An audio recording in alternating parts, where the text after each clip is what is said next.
So, Michelle, Ukraine hasn't exploded into a ball of hot mess, which is great. Yeah. After last week's episode. Yep. We had no idea what was going on. At the moment, everything seems kind of peaceful, but we did mention one little thing that the Russians were doing last week, which was they were going to have a naval exercise off the coast of Ireland. Right. Do you remember I mentioned that? Yes, I do. Yeah. Now, the thing is, it's become a full-blown battle. It's been called the Battle of Porcupine Bank. And let me tell you something, the Russians have not done well out of this. Do you want to talk about the Navy?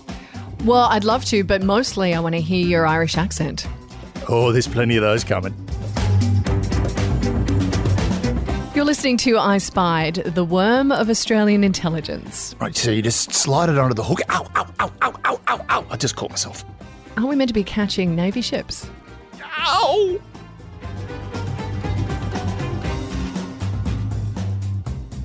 Hello and welcome to I Spied. My name's Michelle Stevenson. I'm here with David Callan, and this ep we're going to be talking about the Irish and how peeved they are with the Russians, and it's all based on Ukraine. There's a lot going on. Why don't we unpack it? Well, essentially, the Russians were going to have a live-fire naval exercise involving submarines and cruisers and warships and all the fun toys you get to play with on the water. 150 miles off the coast of Ireland. It's kind of like the French when they decided to come visit us. Let's just set off a nuke in the middle of the Pacific. Yeah. So the Irish, of course, weren't happy. And in particular, one man was not very happy at all. It was an Irish fisherman called Patrick Murphy. That's right. Oh my God, that is the most Irish name you could ever possibly come up with. You couldn't get any more Irish unless they called him Fillion. Right, so Patrick Murphy turned round to the Russian ambassador, and get this, the Russian ambassador's name is Filatov. Filatov. A fisherman talking to a man whose name is Filatov. I mean, you couldn't get it any more perfect, could you? So how did he get hold of the Russian ambassador? I should imagine he got on the phone. He rang the embassy, went, look, I'd like to talk to the ambassador and I want to talk to him right now. I mean, this is really kind of funny because it would take an Irishman fisherman to actually have the cojones to do something like that. Yeah, exactly. So he rang the Russian ambassador, and the Russian ambassador turned around and went, we do not want you to take any provocative action against our fleet. Now, I don't know about you, but I'm trying to think of provocative action from an Irish fisherman. Like they don't want them to strip naked? I mean, how provocative do we go? Bare their ass and throw empty bottles of Jamesons and Guinness at them, I should imagine. What is he worried about? I don't understand. Anyway. Well, the whole thing is they didn't want anyone in the area while they were setting off their guns and their torpedoes and their missiles and their rockets. So who owns the water, though? Ireland does. Okay. It's part of their fishing grounds. All right. So there are a couple of things that the Irish, Patrick Murphy said was, one, they're our fish and you're going to scare them off. Yep. And the other thing was, we don't want to get shot at by the Russians while we're out there fishing. Well, that makes sense, right? So we're going out to fish. Yeah. Right. Now, the British government stayed well away from it, mainly probably because they had half of their submarine fleet hanging around Porcupine Bank waiting to soak up all of the intelligence, watching the Russians shoot at each other. But eventually the Russian government turned around to the ambassador and went, we're not going to win this one. Let them go. Well, okay, so why did the Russians think they weren't going to win it? They were worried about the fishermen? Well, if you take it to international court. Oh, yeah, they weren't going to win that. But, I can't imagine that they'd be running scared from a fisherman. Look, trust me, you do not want to cross a drunk, angry Irish fisherman. To be sure. As Ambassador Filatov put it, in an act of goodwill, we will move further away from Ireland. So they've moved further out into the Atlantic Sea. Why didn't they do that to begin with? I don't understand why they thought that they could just set up in Irish fishermen waters. I'd say it's an idea of being provocative. Yeah. Remember, they've got a little bit of argy-bargy going on in Eastern Europe, and it's I don't know. one way I haven't of them, heard anything about that. What are you it's talking been very about? quiet. Yeah, nothing, so absolutely quiet. nothing. Yeah. I believe they're having trouble with Lithuania. Oh, are they? I don't know. But because of all of this, I think what they might have been doing was just trying to put the mocker on the British Navy to say, look, we're in the area, don't mess around. Yeah. And then an Irish fisherman went, piss off, you fucking idiot, we don't want you in here. Yep. Right. So this is what happened. Now, the thing is, right, the Irish have now turned around and went, great boys, you can go out and fish to your heart's delight. There are no Russians around. And there's a really good reason why the Irish would have been worried about a Russian fleet floating around. Well, yeah, apart from the obvious. Well, it goes back to a thing called The Dogger Bank incident. Now, this is another naval incident that happened in 1904. Okay. Now, strap yourselves in. This is going to get very, very weird very, very quickly. I mean, I'm just here for it. Let's go. So, Imperial Russia, we weren't communist Russia at this point. We still had an empire. They still had a czar. They were in a war with Japan, and the Baltic fleet was being sent from the Baltic Sea, there in the North Atlantic, right at the top there. They were being sent to go all the way around to Port Arthur, which is now known as Vladivostok, right, to defend it from the Japanese Imperial Navy. So we're talking about North Atlantic going all the way around the world, 30,000 kilometres, that is, all the way around to the Sea of Japan. Now, while they were leaving the Baltic, the admiral of the fleet got a message, a bit of intelligence saying there may be Japanese torpedo boats in the area. Yeah, because the Japanese sent 4 torpedo boats 30,000 kilometres, right? There may be Japanese torpedo boats in the area. Be very careful. And he told his fleet, this is a massive fleet, an entire fleet of ships, warships, cruisers, all the ancillary vessels, right? He said, do not let anyone get in our way. Don't let any vessel in here. And then more intelligence came out that they were disguising themselves as fishing boats by leaving a mizzenmast light on and nothing else. So it makes you look like a fishing boat, apparently. Right. So as they were leaving the Baltic, they were even firing at fishing vessels that were bringing messages out to them, right? Didn't hit any of them. The Russians weren't good shots at this point. Well, they were probably all drunk by that time, right? Well, they were all on the vodka by this point, but they were also terrified. They were terrified that they were going to get attacked by Japanese boats. Well, of course, you would be. The Japanese are pretty scary. Oh, yeah. Now, very scary. Even from 30,000 kilometres away, they're terrifying.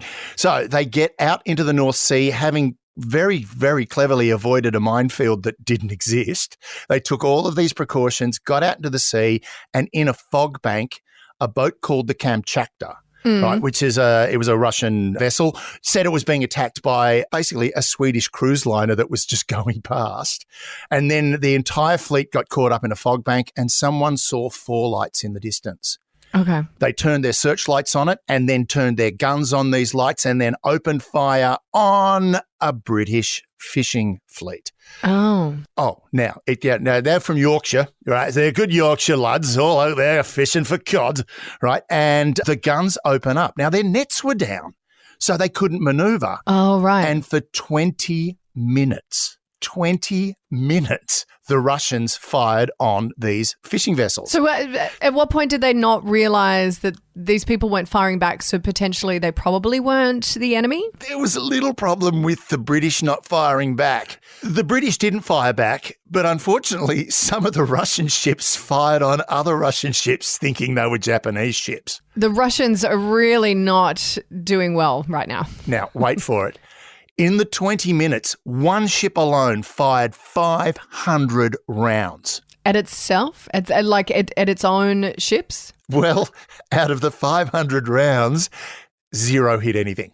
How bad a shot are they? They're terrible. They should not be in any wars. They're terrible. Oh, well, they were terrible. Are they seriously drunk? I'm just assuming that they're all drunk. I think A, it's a bit of vodka, but B, I think it's just they were not well trained, and all of this equipment was new. Right? These steel battleships were a really, really new thing. So they go through this battle. They killed one of the captains of the fishing boat and his boatswain and sunk that vessel. That was called the Crane. There's a statue in Kingsford on Hull to commemorate this.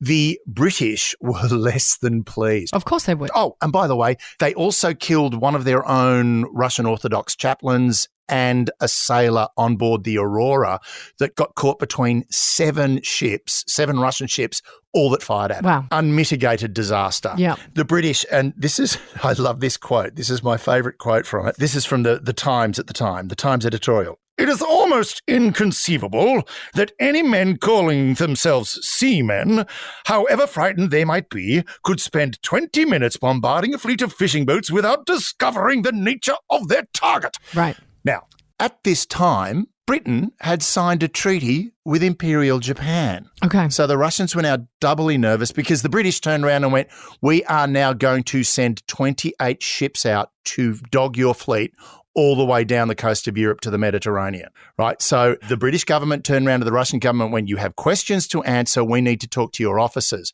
So the admiral pulled the fleet up in Vigo in Spain. That's right. They pull up in Spain. Okay, you so have no idea what is about to happen. you're literally doing this whole app based on how many accents you can get out, aren't you?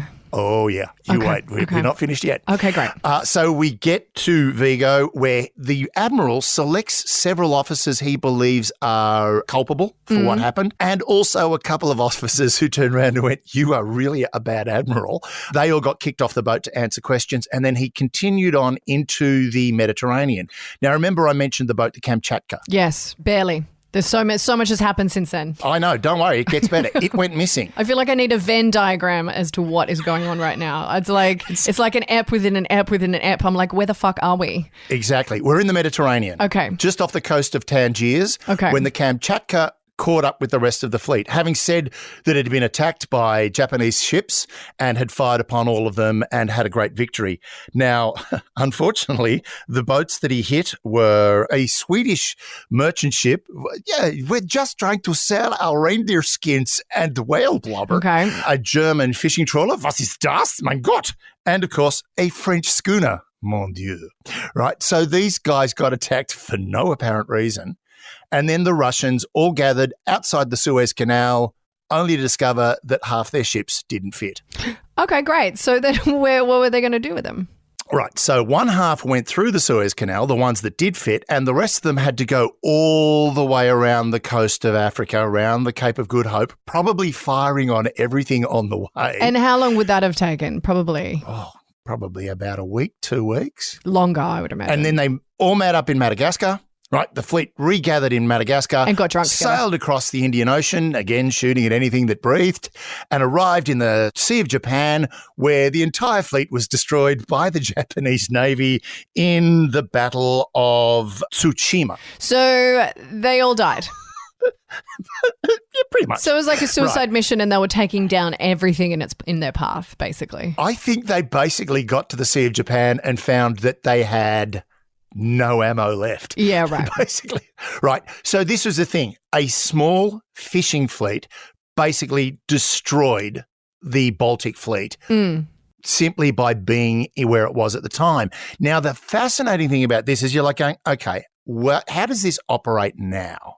Right. Because of this, one of the things that's come out, international law, fishing fleets and military fleets, we don't talk to each other very much, or they try to avoid each other as much as possible. Yeah. And over the years, there have been many incidents. There was an incident of a US submarine surfacing off Japan, hitting a ship, destroying it. There's been a huge story about a British submarine that surfaced and knocked out a fishing trawler. These stories happen all the time. Yep. What's happened is one country has decided to weaponize fishing fleets. Can you guess? Okay, I'm going to say, would it be Japan? Oh, so close, so close. Just go to the left a bit. Just the left a little bit. China? Go right on the money. Well, I thought Japan because of the whaling issues. Well, that's an interesting point, but that's the whole thing with the whaling issue is one, it's down in the South Antarctic Ocean, the Southern Ocean. So it's down around Antarctica. But don't they fire on like Greenpeace and stuff like that? Well, they use water cannons. Oh, right? Okay. So it's mainly water cannons and that sort of action to basically push them away. But no, it's not the Japanese, it's the Chinese, and they've really, really gone hard. It's what's called the Chinese Maritime Militia, they call it.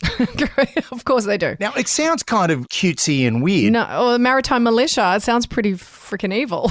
Yeah, it actually really sounds like a bunch of American rednecks on boats. Yeah. You're not going to take my gun, right? Yep. So what happened is the Japanese back in 1974, and this goes right back to the whole thing about all the disputed territory in the South China Sea, they used fishing vessels to take over the Paracel Islands. Essentially, they just got fishing vessels to surround the islands and blockade it. Right. And they realised, hang on, this is a really neat trick. We can do this as much as we want because it gives us plausible deniability because these guys are all privately owned. Yeah. I just did air quotes again. Yeah, I'm like, why are you doing air quotes? No one can really see them. So they're privately owned, but you're winking your eye as in like privately owned. Privately owned, and all of the ownership is one step away from major Chinese corporations right along the Chinese coast. And also there's a lot of sponsorship coming in from a little-known Chinese government. Okay. So essentially what they're using these fishing boats, and it's a really clever way they've done it, and it's also incredibly frustrating for navies. But are they allowed to do this? No. Okay. No. Under international law. But we know about it, so surely they're getting away. And who polices this? Yeah. Okay. Now, this comes down to when we say we don't use fishing fleets in military operations, there is, of course, the classic story of Dunkirk, where all of those British troops were stuck on the beach, and the British government turned around to anyone with a boat and went, if you can get to Dunkirk, can you get there and bring some people off the But that's like just a retrieval mission. It's not really like participating That's more in war. a humanitarian evacuation than actually interfering. Yeah. Now, we're getting all this information, one from satellite imagery, but also from open source intelligence. They're picking stuff up about it from online because they are talking to each other. These sea captains and these different fleets are communicating via So then the who internet. is monitoring this situation? Well, anyone who happens to be in the area, because what they do is the ships will interfere with navigation of other shipping. So, there's the US Navy have decided we're just going to fly, sail past the Spratlys and there's nothing you can do about it. And then suddenly they find they're in the middle of a fishing fleet. And the problem with that is you don't want a fishing fleet in amongst your boats, A, because of 1904 and the Dogger incident, but also you don't want them there because they could be monitoring your intelligence, your communications. Yep. And I mean, there's two sides of this. You've got what's called the professional militia who have got purpose-built boats for this, and then you've got fishermen using vessels. They've got to be steel-hulled.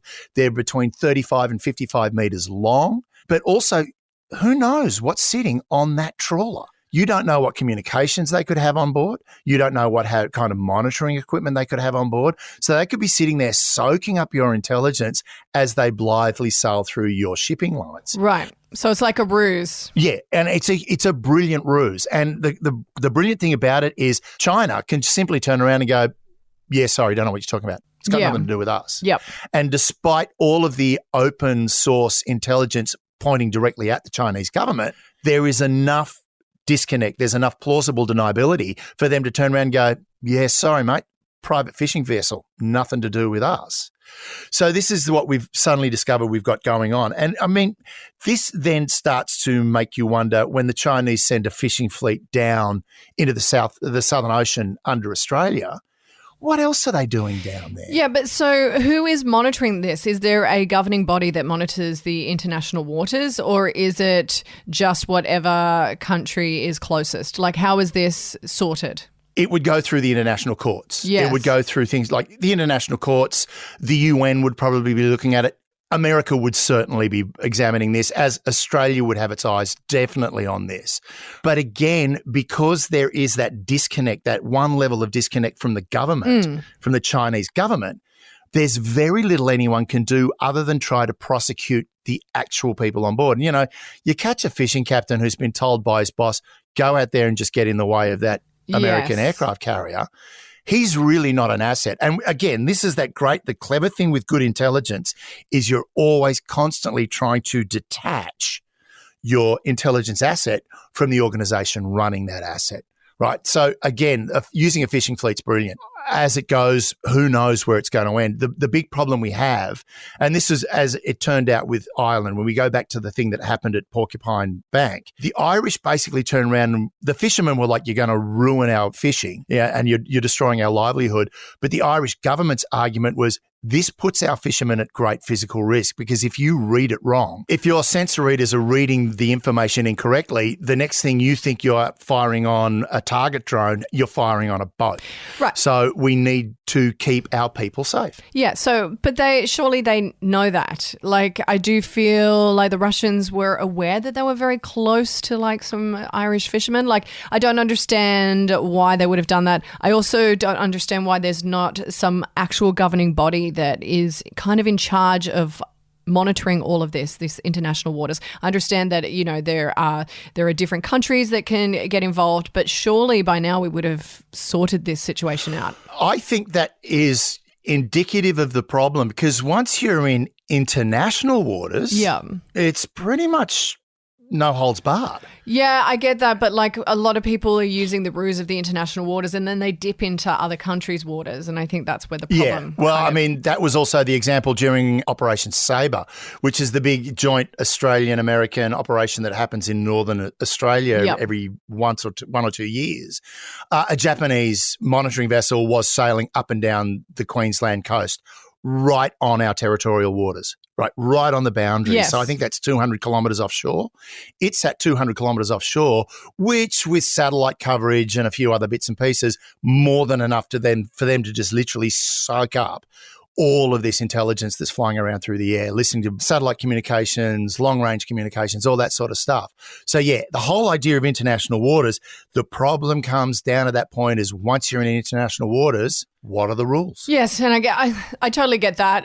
It's interesting, though, going back to the whole Russian-Irish thing. Is this, do you think, an instance where Russia is kind of okay with it becoming so public because they want people to know that, hang on, we are testing, we're ready for any kind of trouble that the Ukraine throws at us? That's a really good point. That's a great point to make because the fact that they were doing it was very provocative. It's not provocative so much towards Ireland. I think it's more provocative towards England and France. Yes. Because where they were sitting, it's right down the bottom of southern Ireland, which gives them great access to the bottom of the English Channel, gives them great access to the Bay of Biscay, which is France, and it also gives them access to the North Sea. So it really kind of keeps that area and that naval sort of all the navies in that area tied up. By the Irish turning around going, get the feck off our front lawn, you bastards. They basically have kind of diffused that situation. I think it was a massive provocation from Russia to do it. Well, it feels like they're flexing their muscles, right? And just showing the rest of the world, look, we're prepared for this to go in the direction we want it to. Yeah, I totally agree because, again, it also it's another way of dragging attention away from what's going on in the Ukraine. Yes. So the problem with it was they picked on the wrong Irishman. I just love that it's just one guy taking on Russia.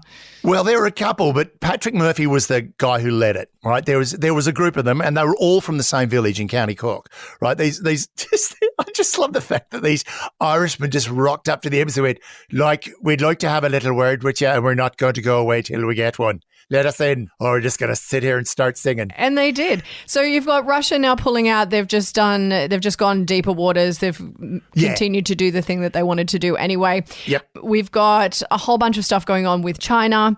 And, what are we doing about that? Right. Essentially what we'd be doing is we would be heavily monitoring. Every time an Australian ship goes up there, one of the Australian Navy boats goes up and through, right? Hopefully it doesn't break down as it goes through. We really need to talk about Tonga. So as that boat goes up and through, it will be monitoring and identifying every boat it can in that militia fleet and then passing it on to our allies.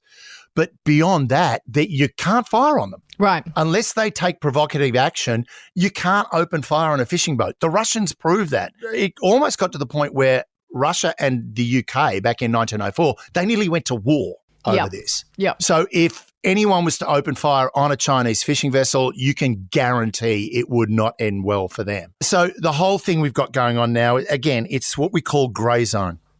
Force, right? It's a grey zone operation where they have plausible deniability. They're not using official assets. They're using civilian assets. And bottom line is, until someone can figure a way through this mess, the Chinese are got the run of the South China Sea using fishing boats. Well, there you go. Yeah. Fishing boats, not so harmless. Yeah. The next time you see some bloke out with a fishing line out the back, be careful because he could be spying on you. Well, that's a comforting thought. Yep. And of course, if you've got any questions about this or you want to send us an idea to talk about, get in touch with us on @iSpied at Twitter. I'm surprised you don't even have a Reddit username yet because you spend so much time on Reddit.